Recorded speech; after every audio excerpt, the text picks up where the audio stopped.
उसी तरह से एक गांव है त्रिलोकी चक, ये पड़ता है डोभी में, वहाँ भी हम लोग गए। वहाँ एक शेड्यूल कास्ट का आवासीय विद्यालय बनाया जा रहा है। बहुत अच्छी बात है, शेड्यूल कास्ट डोमिनेटेड इलाका है, लेकिन इतना घटिया किस्म का बनाया जा रहा है कि लगता है 3-3 फीट पर रड दिया जा रहा है, जबकि 9 इंच पर रहना चाहिए। लेकिन 3-3 फीट पर हमारा प्रतिनिधि टुट्टू का उसके लिए रखे हुए हैं, लिखे हुए हैं, दिए हुए हैं लोग, फोटो दिए हैं कि ये सब 3-3 फीट पर है और उस पर अभी तक कोई कार्रवाई नहीं की। अगर ऐसा बन गया तो 2-4 बरस के बाद शेड्यूल कास्ट का आवासीय विद्यालय ढह जाएगा, जिसमें सैकड़ों बच्चे हमारे मर जाएंगे। तो इसीलिए हम सेहरा साहब बैठे हुए हैं 4 साल से हमारे पटना में, शेड्यूल कास्ट का सेक्रेटरी है, वो किसी भी कलम चलाते हैं वहाँ सेक्रेटेरिएट में, उनको फुर्सत नहीं है ये सब चीज देखने का। उनके नजरों में आपके माध्यम से देना चाहते हैं कि सेहरा साहब सिर्फ पटना का कुर्सी में सवाल कीजिए, आप जरा ऐसे ऐसे जगहों पर देखिए या दिखवाइए, ताकि हमारे बच्चे आगे जाकर के मरे नहीं, दुर्घटनाग्रस्त नहीं हो।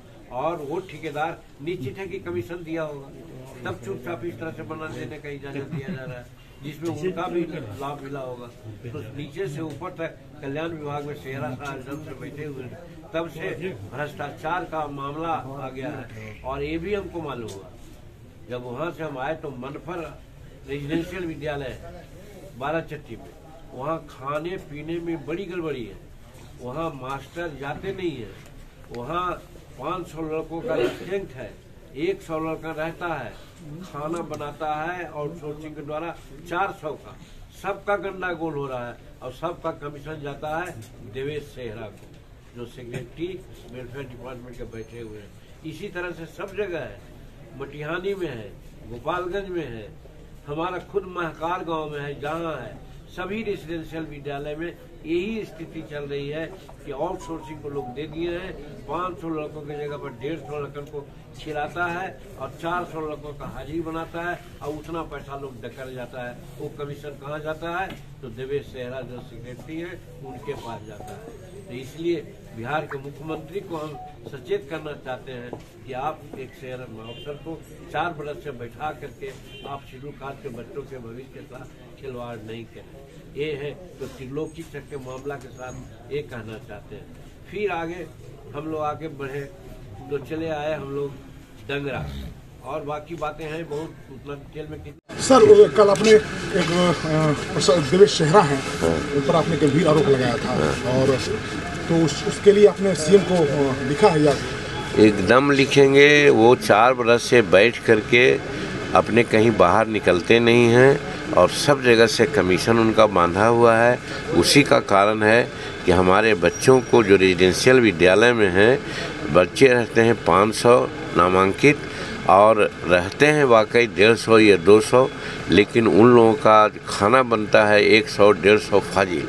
वो पैसा कहाँ जाता है? दूसरी बात जो हमने कल कहा कि डोभी में जो बन रहा है रेजिडेंशियल विद्यालय, वो 6 इंची पर रड देना चाहिए, 3-3 फीट पर दिया हुआ है और हमारा वहाँ का प्रतिनिधि टुट्टू खान ने पत्र लिखा है और उसके बाद भी कोई संज्ञान नहीं लिया। तो इसका मतलब है कि वो जानबूझ करके ये कर रहे हैं। तो ये तो एक सिर्फ त्रिलोकी चक की बात हुई, यहाँ की समूचे बिहार का लगभग 4 साल से इसी प्रकार से कर रहे हैं। सारे रेजिडेंशियल विद्यालय जो हमारे शेड्यूल कास्ट के हैं, वहाँ पर बच्चों के भविष्य के साथ सेहरा बैठ कर के खिलवाड़ कर रहे हैं और अपना मनामनी करते हैं और वहाँ पर अपने ढंग से ट्रांसफ़र पोस्टिंग भी करते हैं। कोई राजनीतिक पैरवी अगर होती है तो राजनीतिक पैरवी को कहते हैं कि वो गलत पैरवियाँ होती हैं। तो अगर यही किन्हीं को चलाना होता है, हम लोग भी मानते हैं कि हम लोग तो जनता के बात के आधार पर कुछ रिकमेंड करते हैं, लेकिन उनका कहना है कि जितना भी राजनीतिक पैरवी होती है वो गलत होती है। तो अच्छा पैरवी करते तो अच्छा रिजल्ट आता, लेकिन सब जगह हम देख रहे हैं। उसके लिए हम तो कहते हैं कि नीतीश कुमार की एक इसके लिए आयोग बना करके जांच करें और जो आज तक मिसडीड्स किए हैं उनकी इंक्वायरी हो, उनके अगेंस्ट में समुचित कार्रवाई हो।